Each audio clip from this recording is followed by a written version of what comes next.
د رواني مریضیو دوايانې بغیر د ضرورته کولی شي چې په انسان باندې منفي تاثیرات ولري او کنه. هو، بدبختانه زمونږ په ټولنه کې څومره چې زه معلومات لرم، هر دویم دریم کس سره په جیب کې د رواني مریضیو دواوې ګولۍ وي.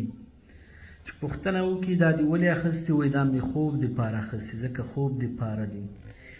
هیڅ یوه دوا د رواني مریضیو د خوب دپاره هغه نه دي جوړه شوي. هغه خپله کله چې انسان کې ځینې نښې موجودې وي، هغه هم چې ضرورت نه وي نه دي خوړل پکار.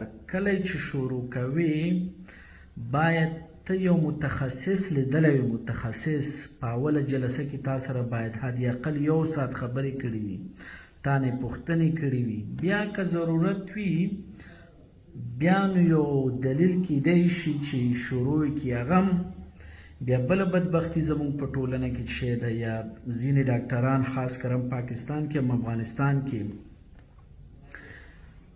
چې بې حده زیاتې دوايانې لیکي د رواني مریضیو چې هیڅ کله ده نه ده ضرور. ځکه هر کمبینیشن یا هر ترکیب د دوايانو کولی شي چې د هر ځکه رواني مریض